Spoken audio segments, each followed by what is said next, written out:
జనమంటే ఆయనకి ఎనలేని ప్రేమ, సేవ ఒకటి ఆయన ముందున్న మార్గం. విశ్వ హిందూ ధర్మ పరిరక్షణ ఆయన కర్తవ్యం. ఆయనే కంబాల శ్రీనివాసరావు గారు.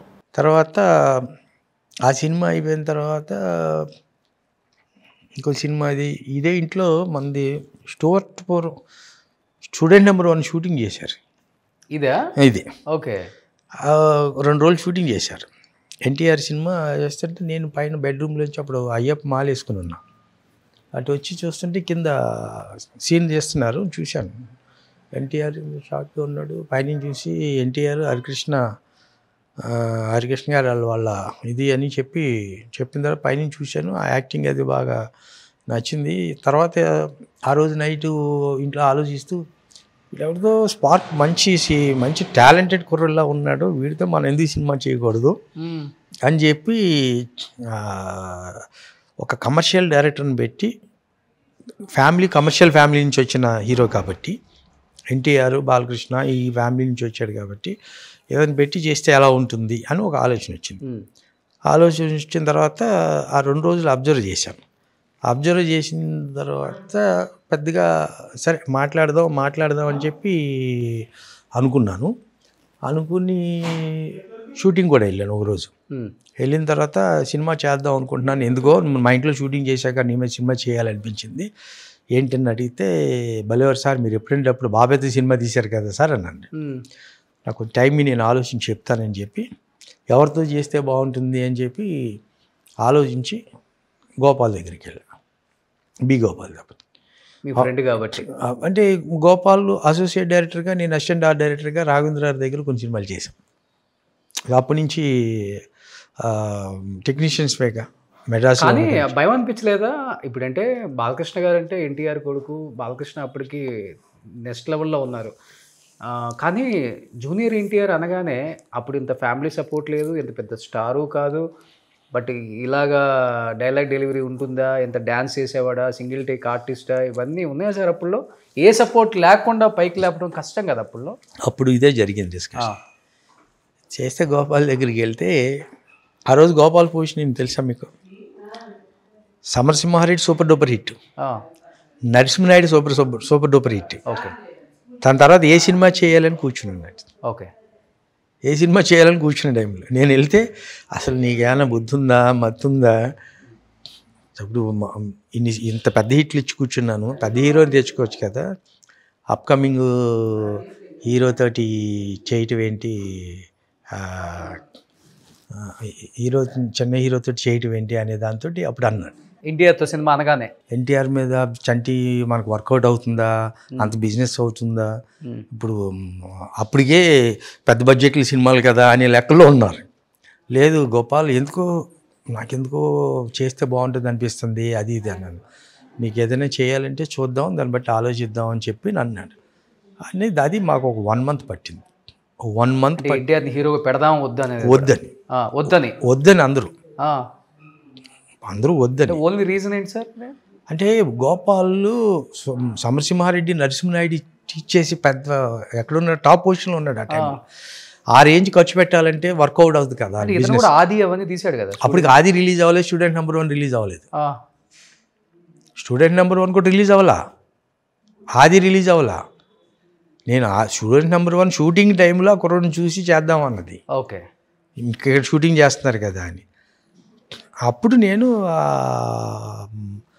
అంటే టైం తీసుకున్నాను సార్. పరశురు గోపాలకృష్ణ గారి దగ్గర కూర్చున్నాం. గోపాలకృష్ణ గారితో చెప్పాను, గురువా ఏం చేద్దాం ఇలా అంటే, ఆలోచించరా, ఇంతే ఉన్నాడు కదా గోపాల్, ఏమో 2 ప్రపంచానికి అతను ఇంతే ఉన్నాడు. ఇన్ ది సెన్స్ అప్పుడు ఆయన మైండ్లో కూడా నరసింహనాయుడు సూపర్ డూపర్ హిట్ అయిపోయింది, సమరసింహారెడ్డి సూపర్ డూపర్ హిట్ అయిపోయింది, గోపాల్ ఆ రేంజ్లో ఆలోచిస్తున్నాడు కదా, చిరంజీవి బాలకృష్ణ ఆ రేంజ్లో ఆలోచిస్తున్నాడు, తిని పెట్టి ఎలా చేస్తావరా, ఒకసారి ఆలోచించుకో నువ్వు అంటే. నేను మొండోళ్ళలాగా పట్టు వదలని విక్రమార్కుల్లాగా చేద్దామని గోపాల్ తెచ్చింది. సరే గోపాల్ అన్నాడు, సరే నువ్వు చేద్దాం అంటున్నావు కదా, ఓకే డన్ చేద్దామని చెప్పి ఒక అండర్స్టాండింగ్ వచ్చిన తర్వాత ఎన్టీఆర్ దగ్గరికి వెళ్ళాను. నేను ఎన్టీఆర్ని అప్పట్లో తాత అని పిలిచేవాడిని. అంటే నాకు పెద్ద ఎన్టీఆర్ మీద దీని మీద తాత అని పిలిచి, తాత బి గోపాల్తో నీతో సినిమా చేయాలనుకుంటున్నాను అన్న. వెంటనే కాగులు చేసుకుని కాళ్ళకి నమస్కారం పెట్టేసి ముద్దులు పెట్టేసి ఇవన్నీ గిల్లేసి కొరికేసి అల్లరి చేసాడు. అప్పుడు కూడా అలానే ఉండేవాళ్ళు. అప్పటికి వాళ్ళు ఇప్పుడు తక్కువ, ఇంకా అప్పుడు భయంకరమైన అల్లరి. ఓకే. సరే బాబు బి గోపాల్తో అంటే బాబాయ్తో 2 సూపర్ హిట్లు ఇచ్చేసాడు, అది ఇది దీని మీద.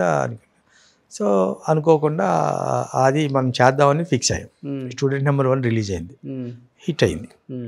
స్టూడెంట్ నెంబర్ 1 రిలీజ్ అవ్వకముందే ఆది స్టార్ట్ అయింది. అది రిలీజ్ అయిన తర్వాత ఆది జరుగుతున్న టైంలో మేము సినిమా కన్ఫర్మ్ చేసుకున్నాం. ఓకే. కన్ఫర్మ్ చేసుకుని ఇక్కడే ఓపెనింగ్ చేసాం, కిందే ఓపెనింగ్ చేసాం. అప్పుడు పాతిళ్ళు ఉన్నప్పుడే చేసి సినిమా స్టార్ట్ అయిన తర్వాత ఆది సూపర్ హిట్ అయిపోయింది. ఆది సూపర్ హిట్ అయిన తర్వాత అప్పుడు మాకు కొంచెం ధైర్యం వచ్చింది, కొంచెం బడ్జెట్ పెంచుదాం ఓకే అని కొంచెం బడ్జెట్ పెంచుకున్నాం. అప్పుడు గోపాల్కి ప్యారలల్గా ఇందిరా సినిమా, ఓ పక్కన చిరంజీవితో ఇందిరా తీస్తూ, ఓ పక్కన ఎన్టీఆర్ తోటి అల్లరి రాముడు, 2 ప్యారలల్గా జరిగినాయి షూటింగ్లు. ఓకే. 2 ఇంచుమించు ఒకేసారి రిలీజ్ అయింది. ఓకే. అది సూపర్ హిట్ అయింది, ఇది హిట్ అయింది. Indira super hit. నగ్మా నరేష్ అప్పుడు దాకా నరేష్ ఇంట్లో కూర్చున్నవాడిని నరేష్ని కూర్చోబెట్టి అప్పుడే బయటికి తీసుకొచ్చింది. అప్పుడు రాజేంద్ర ప్రసాద్ అనుకున్న క్యారెక్టర్ అది. అప్పుడు నరేష్ని తీసుకొచ్చి పెట్టింది అది. ఓకే. సో నగ్మా నరేష్ ఇవన్నీ పెట్టిన తర్వాత ఆ సినిమా అది మనకి 47 సెంటర్స్లో 100 days ఆడింది. ఓకే. సో అది ఫస్ట్ ఫంక్షన్ అఫిషియల్గా శిల్పకళా వేదికలో చంద్రబాబు గారిని వాళ్ళందరినీ పిలిపించి, అప్పుడు సీఎం అయిన హరికృష్ణ గారిని కూడా పిలిపించి ఫస్ట్ డయాస్ మీద ఫ్యామిలీ మెంబర్స్ అందరిని కూర్చోబెట్టి ఫంక్షన్ చేసింది ఎన్టీఆర్కి మొట్టమొదటి ఫంక్షన్ అది. అంతేనా? ఫ్యామిలీ కలిపింది కూడా అప్పుడేనా? అప్పుడు కలపడం ఏంటి, అప్పుడు కలిసి ఉన్నారో లోపల ఏంటి, బట్ అఫిషియల్గా పబ్లిక్లో ఒక స్టేజ్ మీద హరికృష్ణ ఈయన్ని కలిపి దండేసింది ఆ ఫంక్షన్. ఎన్టీఆర్ని హరికృష్ణ గారిని ఇద్దరు కలిపి తండ్రి కొడుకులుగా దండేసింది, ఇద్దరిని సన్మానించింది అప్పుడు. ఓకే. చాలా హ్యాపీ ఫీల్ అయ్యి ఉంటారు కదా? చాలా హ్యాపీ. అసలు ఫస్ట్ ఎన్టీఆర్తో మేము పాలకొల్లో షూటింగ్ చేస్తున్నాం అల్లరి రాముడిది. అది అప్పుడు రిలీజ్ అయింది సినిమా, సూపర్ హిట్ అయింది. మేము షూటింగ్లో ఉండగా రిలీజ్ అయ్యి సూపర్ హిట్ అయింది. సూపర్ హిట్ అయిన తర్వాత ఏవైనా బాలయ్యబాబు తోటి ఎన్టీఆర్తో ఫోన్ మాట్లాడించాలి. అప్పుడు దాకా మాట్లాడలేదు? ఇప్పుడు లేవు. బాలకృష్ణ లేదు, ఎప్పుడు మాట్లాడలేదు. ఎప్పుడు మాట్లాడకపోతే అప్పుడు మాట్లాడేద్దాం అంటే ఓ రోజు నైటు తనే అతను తారకే అనేవాడు, బాబాయ్ చేత మాట్లాడాలి, వస్తే బాగుండు, మంచి హిట్ అయింది కదా, ఇతను బ్లెస్సింగ్స్ ఇస్తే బాగుంటుంది కదా అనే దాంతో అనుకుని బాలయ్య బాబుకి ఫోన్ చేశాను నేను. బాబు ఇక్కడ షూటింగ్లో ఉన్నాం పాలకొల్లో. బాలయ్య కూడా పాలకొల్లు షూటింగ్ వచ్చాడు. అప్పుడు మేము కృష్ణబాబు పాలకొల్లు చేసాం షూటింగ్. షూటింగ్లో ఉన్నాం బాబు, ఎంకరేజ్ చేస్తే బాగుంటుంది కదా, కంగ్రాట్ చెప్తే బాగుంటుంది కదా బాబు. ఉన్నాడా అక్కడ అన్నాడు, ఇక్కడ ఉన్నాడు బాబు, ఈ అడుగు ఫోన్ అన్నాడు. వెంటనే సరే ఫోన్ ఇస్తే కంగ్రాట్స్ అది ఇది అంటే ఇక 2 నిమిషాలు మాట్లాడుకున్న తర్వాత అయిపోయాక ఈ తారక ఏడుపు అనమాట, ఒళ్ళో పడుకుని ఏడ్చేసి నాకు కూడా కళ్ళంటి నీళ్ళు అంటే ఒక చిన్నపిల్లలాగా, ఇది గోపాల్ కూడా ముగ్గురు కూర్చుని ఏంటో అసలు ఏదో ఫ్యామిలీ మెంబర్స్ లాగా. తర్వాత నుంచి ఇంకా అతను కూడా హ్యాపీగా ఫీల్ అయ్యి ఇంకా అక్కడి నుంచి ఇంకా వాళ్ళ ఫ్యామిలీ. తర్వాత మా సినిమా ఆడటం, 100 days ఫంక్షన్గా అందరినీ పిలవటం, స్టేజ్ మీద అందరినీ ఒక ఇది చేయటం, ఇదంతా ఇదప్పటికి బాగా అది. కానీ ఫ్యామిలీ అంతా ఒకటిగా కలిసి ఉంది చాలా రోజుల వరకు. హరికృష్ణ గారు చనిపోయిన తర్వాత ఒక ఫంక్షన్కి ఏదో అటెండ్ అయ్యారు, మీ ఫ్యామిలీకి నేనున్నాను, నాన్న పొజిషన్లో నేనున్నాను అని చెప్పేసి. ఇటు పక్క కళ్యాణ్ రామ్, ఇటు పక్క ఎన్టీఆర్, మిడిల్లో బాలకృష్ణ గారు, ఆ కథానాయకుడు మహానాయకుడు సినిమా టైంలో. ఆ తర్వాత నుంచి బాలకృష్ణ గారు అంటే ఎన్టీఆర్ అండ్ కళ్యాణ్ రామ్ ఎంత దగ్గర అవుదామని చూస్తున్నా కానీ ఫంక్షన్స్లో కనపడుతూనే ఉంటుంది కదా, ఫ్యాన్స్ కామెంట్స్ కానీ లేకపోతే మనం చూస్తున్నప్పుడు కూడా అనిపిస్తుంటుంది. ఎంత దగ్గర అవుదామని ట్రై చేస్తున్నా కానీ ఫ్యామిలీ అవాయిడ్ చేస్తున్న ఫీలింగ్ అయితే కనపడుతుంది అని కొంతమంది వ్యక్తపరుస్తున్నారు. ఎందుకు మళ్ళీ అంత గ్యాప్ క్రియేట్ అయ్యింది అంటే వాళ్ళ ఇంటర్నల్ మ్యాటర్స్ కదండి. ఈ మధ్య నాకు అంత కంటిన్యూగా ఎన్టీఆర్ని కలవటం జరగట్లా ఈ మధ్యకాలంలో. నాకు తెలిసి ఈ 7-8 ఏళ్ళ నుంచి తారక్ నేను ఎక్కడో ఒక ఫంక్షన్లో కలవటం తప్ప ఇక అక్కడ మనం కలిసింది లేదు. సో అందువల్ల వాళ్ళు ఇంటర్నల్గా వాళ్ళ ఫ్యామిలీ మెంబర్స్కి ఏంటి అనేది ఏ రోజు మళ్ళీ మా అబ్బాయి కలుస్తున్నాడు. వాళ్ళు ఎక్కడో ఫ్రెండ్స్ అందరూ కలిసి ఎక్కడో ఫ్రెండ్ ఇంట్లో అప్పుడప్పుడు 10 రోజులకి ఒకసారి 15 రోజులకి ఒకసారి షూటింగ్ లేనప్పుడు వాళ్ళందరూ నైట్ కూర్చుంటారు వీళ్ళంతాను సరదాగా. కలుస్తాడే తప్ప మనకి ఇంటర్నల్ మ్యాటర్ మనకి సంబంధం లేదు, మనకు తెలియదు కూడా. దాని గురించి మాట్లాడతారు. ట్రై చేయలేదా ఎప్పుడు? తర్వాత మరి మాట్లాడేద్దాం ఫోన్లో అయినా లేకపోతే కలుపుదామని? ఎందుకు వాళ్ళంతా ఒకటి అయిపోయిన తర్వాత మనకి ఎందుకండి ఇంకా వాళ్ళ ఫ్యామిలీ మెంబర్స్. అప్పుడు వేరు, బిగినింగ్ డేస్లో వేరు. తర్వాత అతను స్టార్ అయిన తర్వాత అందరూ బాగానే ఉన్నారు కదా. బాగున్నప్పుడు మనకెందుకు, మనం బచ్చాగాళ్ళం ఇప్పుడు. అప్పుడు స్టేజ్ వేరు, తర్వాత స్టేజ్ వేరు. ఓకే. సో అందువల్ల ఇంకా వాళ్ళు మనం ఏదో పొడి చేద్దాం, మనం ఏదో చేసేద్దాం అంటానికి ఇప్పుడు మనం అంతే కదా. వాళ్ళ అతనికంటూ ఒక స్ట్రేచర్, అతనికంటూ ఒక బ్రాండ్ వచ్చేసింది కదా. అఫ్కోర్స్. ఇంకొచ్చినప్పుడు మిగతా వాళ్ళతో పని ఉంటుంది. వాళ్ళ ఫ్యామిలీ మెంబర్లు మనం ఎవరు. ఇప్పుడు ఫోన్లో కూడా మాట్లాడతా? లేదు అస్సలు లేదు. ఎన్ని ఇయర్స్ అయింది మాట్లాడేంటి? నేను తనతో మాట్లాడి నాకు తెలిసి 10 years, more than 10 years. More than 10 years. కొంచెం పెద్ద స్టార్ అయిన తర్వాత లేదు. లేదు, నేను అలా వెళ్ళలేదు, దూరం అయిపోయింది. నేను వెళ్ళి కలవటం కానీ ఇది కానీ లేదు అసలు. కలవటం కానీ, బర్త్డేలకు విష్ చేయటం కానీ, మీ బర్త్డేకి విష్ చేయడం అయ్యే లేదు. లేదు లేదు. ఓకే. అంత స్ట్రాంగ్గా, అంత ఎమోషనల్గా ట్రావెల్ అయినారు కదా ఒక ఫ్యామిలీ లాగా. అంటే ఇప్పుడు తన పాత ఫ్రెండ్స్ కూడా ఎవరిని మర్చిపోలేదు. రాజీవ్ కనకాల, రాఘవ, ఇప్పుడు అతనిది మేము ఎక్కడ వైజాగ్ దగ్గర, విజయనగరం దగ్గర షూటింగ్ చేసాం ఎన్టీఆర్ తోటి. ఆ షూటింగ్ టైంలో అక్కడ అతను బర్త్డే జరిగింది ఓ రోజు. ఆ రోజు షూటింగ్లో ఉండగా బర్త్డే జరిగితే మొత్తం ఎంటైర్ యూనిట్ అందరికీ బట్టలు తెప్పించి అతని చేతుల మీదుగా అందరికీ ఇప్పించే యూనిట్కి అందరికీ అతని బర్త్డే పార్టీ కింద. ఓకే. ఎన్ని కోట్లు పెట్టి తీశారు సార్ అల్లరి రాముడు? అరౌండ్ 7 crores అంతే. 7 crores అప్పుడు. 7 crores. ఎంత కలెక్ట్ చేసి ఉంటుంది అప్పుడు? నాకు అది ప్రాఫిటబుల్ ప్రాజెక్ట్. ఆనెస్ట్గా నాకు హిట్ అయింది కాబట్టి సినిమా. ఎంత ఇచ్చారు రెమ్యునరేషన్ ఎన్టీఆర్కి? 25 lakhs. సో అప్పుడు 25 lakhs తీసుకుంటున్నారు. అప్పుడు మరి ఆది సూపర్ హిట్ అయింది. స్టూడెంట్ నెంబర్ 1 సూపర్ హిట్ అయింది. తర్వాత మన సినిమా. ఓకే. కానీ ఎక్కడో జాతకం చూపించారంట. అది ఎప్పుడైనా సీఎం అవుతారు తప్పకుండా. అది ఆ సినిమా చేసేటప్పుడు అసలు ఇతను ఏదో స్పార్క్ కనపడుతుంది, ఏమీ లేకుండా గబుక్కుని కనపడదు. సరే ఒకసారి చూపిద్దామని చెప్పి ఆ డేట్లు, టైమింగ్స్ అన్నీ తీసుకుని చూపించా. పాలకుల్లో మా ఊళ్ళోనే చూపించా. ఇతనితో మనం సినిమా చేయించా. ఇతనితో చేస్తే మన భవిష్యత్తు ఎలా ఉంటుందో, అతని భవిష్యత్తు ఏంటి అనే పరిస్థితుల్లో చూపించాను. ఓకే. అప్పుడు కొంచెం ఎక్కువ నమ్మేవాడిని. అంటే బాలయ్య బాబుతో 2 సినిమాలు చేసి ఉన్నాను కదా, అన్ని టైం చూసి పెట్టేవాడు బాలయ్య బాబుది. సో దాని మీద చూపిస్తే వీరికి రాజకీయ యోగం ఉందని చెప్పన్నారు అప్పట్లో. ఏ సంవత్సరం చెప్పలేదు, ఏ సంవత్సరం అనేది కాదు. రాజకీయ యోగం ఉంది, వీటికి మంచి స్టార్స్ బాగున్నాయి, ధైర్యంగా చేయండి సినిమా అని చెప్పారు. ఓకే. సో అది మైండ్లో ఉండిపోయింది నాకు. కానీ ఎప్పటికైనా సీఎం అవుతారని చెప్పారా? ఉంది. రాజకీయ యోగం అంటే అదే కదా. ఓకే. రాజకీయ యోగం అంటే అయితే సీఎం అవ్వాలి తప్ప ఎమ్మెల్యేగా ఉండి ఉపయోగం ఉంటుంది, అవసరం లేదు కదా అతనికి. అవును. సో ఆ యోగం ఉంది. మరి అది ఇప్పుడైతే యోగంలోనే ఉన్నాడు. మీకు తెలుసు ఏ సంవత్సరంలో అవుతారని గురువు సంవత్సరం ఏం చెప్పలేదు. ఏ సంవత్సరం అనేది కాదు, ఇతనికి రాజకీయ యోగం ఉంది అన్నాడు. ఇప్పుడు సినిమాలో మరి సూపర్ స్టార్ అయిపోయాడుగా, నేషనల్ వైడ్ స్టార్ అయిపోయాడుగా. అంటే ఎలా తాత పెట్టిన పార్టీ నుంచే రాజకీయ యోగం? అది అసలు మనకు తెలియదు. మనం మామూలుగా మామూలు పంపించాడు. సినిమా ఇండస్ట్రీలో ఇతను సక్సెస్ అవుతాడా లేదా, స్టార్డమ్ ఉందా ఇతనికి, మన సినిమా చేయొచ్చు అనే దాని మీద ఊరికే ఓ ముహూర్తం పెట్టండి, ఏ రోజు మంచిదో సినిమా చేయబోతున్నాను అన్నా. ఆ ముహూర్తం పెట్టిన రోజుని ఇతనికి రాజకీయ యోగం కూడా ఉందండి అని చెప్పారనమాట. ఓకే. ఉందనుకున్నాను. చంద్రబాబు గారు తర్వాత బాగా మాట్లాడుతున్నారు ఇప్పుడే లోకేష్ గారు, ఆయన నెక్స్ట్ సీఎం అవ్వాలి మా నాన్న తర్వాత అని ఏం పెట్టుకొని ఉన్నారు కదా. మళ్ళీ ఈయనకు కూడా యోగం ఉంది అంటే వస్తే అదే పార్టీలో నుంచి రావాల్సిందే. ఇంకా కాదు, రాజకీయ పరంగా మాట్లాడటానుగా నాకు ఆ ఫీల్డ్ తెలియదు. ఫస్ట్ ఆఫ్ ఆల్ ఆ ఫీల్డ్లో ఒకసారి రాజకీయంగా తిరిగాను. మళ్ళీ రాజకీయంగా మనకు అసలు అది మనకు కాదు, మన మెంటాలిటీగా సెట్ అవ్వదు, మన ఎవరితోటి ఇది కరెక్ట్ కాదు. చిరంజీవి గారు ఎలక్షన్లో నిలబడినప్పుడు పాలకొల్లు కాన్స్టిట్యున్సీలో ఎమ్మెల్యేగా నిలబడ్డారు. ఆయన డోర్ టు డోర్ క్యాంపెయిన్ అంతా నేనే చేశాను పాలకొల్లు నిలబడినప్పుడు. ఆ టైంలో చూసా రాజకీయం అంటే ఏంటి అనేది, ఇది మనకి సెట్ అవ్వదు. సో అలాంటప్పుడు దాంట్లోకి వెళ్ళటం కూడా నాలెడ్జ్ కూడా నాకు లేదు. అప్పుడంటే ఇది ఏదో అతనిది జాతకం చూపించాం, దాంట్లో ఒక లైన్ రాశారు. దాందే ఉంది లేదు సార్, రాజకీయాలు ఒక్క క్షణంలోనే మారిపోతాయి. ఇవాళ ఏమైపోయినాయి రాజకీయాలు? ఇప్పుడున్న రాజకీయాలు ఎలా ఉన్నాయి, అసలు ఈ పార్టీ వాళ్ళు వస్తేనేమో ఇటుపక్క కార్యకర్తల్ని లీడర్లని జైలుకి పంపించడం, కొట్టించడం, అటుపక్క వాళ్ళు వస్తే వీళ్ళు కొట్టించడం.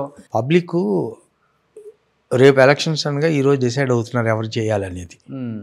మిగతా 5 సంవత్సరాలు ఎవరుంటే వాళ్ళ మీదే ఉంటున్నారు. ఒకరిని తప్పు పట్టడానికి లేకుండా పోయింది. అన్ని రకాలుగా డివైడ్ చేసేస్తున్నారు ఇప్పుడు, అన్నీ కమ్యూనల్గా, మతపరంగా, క్యాస్ట్ వైజ్ కానీ ఇంకోటి కానీ అన్నీ ఇది చేస్తున్నారు. ఉందా మీకు ఆ కోరిక ఆయన సీఎంగా చూడాలి అని? నాకు బాగా ఇష్టం కదా మీకు. ఎంత ఇష్టమైనా నాకు పర్టికులర్గా అతను చూడాలి ఇతను చూడాలని ఏమీ లేదు. ఎవరు మనకు బాగా పనిచేసేవాడు ఉన్నాడు వాడికి సల్యూట్ కొట్టడం బెటర్. అది ఎవరనే కాదు. ఎవరు అనిపించారు ఇప్పుడు బాగా పనిచేసే వాళ్ళు మీకు? ఉన్నవాళ్ళు నా మనసులో ఎవడుంటే బాగా పనిచేస్తారని చెప్పుకుంటూ ఉంటాం మేము అందరం కూర్చున్నప్పుడు. నెక్స్ట్ మనం మళ్ళీ ఎన్టీఆర్తో డేట్స్ ఇస్తే సినిమా చేయడానికి రెడీగా ఉన్నారా? అంటే ఇవాళ నంబర్స్ మారిపోయినాయి రాషన్. ఇంత ముందులాగా వచ్చే నెంబర్స్ కూడా మారిపోయినాయి కదా. మొత్తం వచ్చే నెంబర్స్ కూడా మారిపోయినాయి, కానీ తేడా వస్తే మళ్ళీ అడ్రస్ ఉంటారు. ఇవాళ ఒక ప్రొడ్యూసర్తో ఎవరు సినిమా చేయలేకపోతున్నారు. 2-3 కలిస్తే తప్ప చేయలేని పరిస్థితికి వచ్చారు. అవును, ఈ రోజున్న పరిస్థితి అలాగుంది. ఒక్క సినిమా తేడా వచ్చినా, మేజర్ తేడా వస్తే పెద్ద అమౌంట్లు పోతున్నాయి. అవును, ఇంతకుముందు ఈ మాస్ హీరోలందరికీ సినిమా ఫ్లాప్ అన్నా కానీ ఎంతో కొంత రెవెన్యూ వచ్చేది. మహావతి ఏదైనా 10%, 5%, 15% పోయే తప్ప 100%, 80% పోవడానికి ఛాన్సెస్ లేవు. ఇవాళ ఏమైందంటే 100 దాటిపోయినాయి బడ్జెట్లు చూస్తుంటే. ఆ 100 కోట్లు బడ్జెట్కి వెళ్ళిపోయేటప్పటికి ఈ తేడా వచ్చిందా తర్వాత అడ్రస్ ఉండడు. మీరు అలా అనుకున్నట్టుగా మొన్నటిదాకా బాగానే, ఇప్పుడు కూడా మీరు ఏమంటున్నారు, నంబర్స్ కూడా అదే వస్తుందని అంటున్నారు. కానీ అంతే కదా. ఇప్పుడు ఓటీటీ కూడా వాళ్ళు ఆగే స్లో అయిపోయింది. ఓటీటీ ఇంతకుముందు ఒక హీరోకి, ఒక స్టార్డమ్ ఉన్న హీరోకి కొనడానికి ముందు వస్తుందండి. ప్రీవియస్ సినిమా 1-2 కనుక తేడా వస్తే మళ్ళీ వాళ్ళు ఇచ్చే బడ్జెట్ కూడా తగ్గుతుందిగా. ఇప్పుడు మళ్ళీ కొత్త సిస్టమ్ ఏంటంటే ఓటీటీ వాళ్ళు మనకి తెలుగులో ఒక 200 కోట్లు కలెక్ట్ చేస్తుంది అని అంటే, ఇప్పుడు మనం ఓటీటీ ఒక 50 కోట్లకో ఓటీటీకి అమ్మేమనుకోండి, ఏమంటే 200, మీరు మన 75 అడుగుతాడు 50 ఇచ్చాడు అనుకోండి, మీరు 200 కోట్లు కలెక్ట్ చేస్తుంది అంటున్నారు కదా, 200 చేయనివ్వండి, మీకు 75 ఇస్తాం. 200 కన్నా తగ్గితే ఇచ్చే 50లో కూడా తగ్గిస్తాం అంటున్నారు. ఓకే, అంటే వాళ్ళు పర్సంటేజెస్ ఎంత బాగా ఆడితే అంత డబ్బులు ఇస్తాం అంటున్నారు.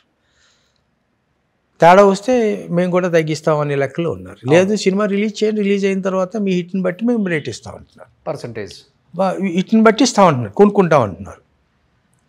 ఇవాళ మనం పెట్టే బడ్జెట్లకి, ఇప్పుడున్న పరిస్థితుల్లో పెట్టే బడ్జెట్లకి సినిమా థియేటర్కల్గా అన్ని డబ్బులు రావు. డిజిటల్ మీదే 50% రావాల్సిన పరిస్థితి ఇవాళ. డిజిటల్ థియేటర్కల్గా మనకి మనం పెట్టిన డబ్బులు, అది పెద్ద స్టారా చిన్న స్టారా అని కూడా లేదు కదా సార్. ఇప్పుడు ఒకసారి సినిమా బోల్తా పడిందంటే మొత్తానికి మోసం వచ్చేస్తుంది. ఎందుకంటే మొన్న కూడా ఇప్పుడు దిల్ రాజు ప్రొడక్షన్ నుంచి కూడా దిల్ రాజు వాళ్ళ బ్రదర్ బయటకు వచ్చి క్లియర్గా ఫిగర్స్తో సహా చెప్పేశారు, గేమ్ చేంజర్కి కూడా ఎంత లాస్ అయిందని కూడా. ఇవాళ పెద్ద స్టారా అవన్నీ పక్కన పెట్టేసాయి, ఇవాళ కంటెంట్ అండి, కంటెంట్ అంతే. ఇవాళ స్టార్ వాల్యూ అనేది పక్కన పెట్టండి. స్టార్ వాల్యూ దేనికి ఉపయోగపడుతుందంటే, ఓ బడ్జెట్కి ఖర్చు పెట్టడానికి ఉపయోగపడుతుంది కొంత, ఓటీటీ కానీ అదర్ లాంగ్వేజ్లో కానీ కొంచెం ముందుకు రావడానికి ఉపయోగపడుతుంది తప్పితే, తేడా వస్తే ఎక్కడికి వెళ్తుందో కూడా తెలియట్లేదు. ఇవాళ కంటెంట్ ఉంటే ఈ హీరో కొత్తనైనా చూస్తున్నారు, లేదు స్టార్నైనా చూస్తున్నారు. కంటెంట్ లేకపోతే స్టార్ సినిమా కూడా మ్యాట్నికి జనాలు లేదు. అలాగే స్టార్ హీరో కానివాడు కొత్తవాడు వచ్చిన తర్వాత కంటెంట్ బాగుంటే మీకు మార్నింగ్ షోకి జనం తక్కువ ఉన్నా ఫస్ట్ షోకి వచ్చేసరికి పికప్ అవుతుంది. ఎగ్జాక్ట్లీ. సో ఇవాళ ఓన్లీ కంటెంట్. ఎందుకు కంటెంట్ మీద వాళ్ళ జనాలు అంటే, మనం కోవిడ్ టైంలో ఇండియాలో ఉన్న అన్ని కంటెంట్ సినిమాలు మనం చూసేసాం. డబ్ చేసి అప్పుడు సినిమాలు అన్ని టీవీలో వచ్చినాయి, ఇళ్ళ నుంచి ఎవరు కదిలేవారు కాదు. అవును, అలవాటు పడ్డాం. ఆ కంటెంట్కి అలవాటు పడ్డటం వల్ల ఏమైంది, మన తెలుగులో కూడా కొంచెం మంచి కంటెంట్స్ వస్తే బాగుంటాయి కదా అనే ఆలోచనలో ఉన్నారు.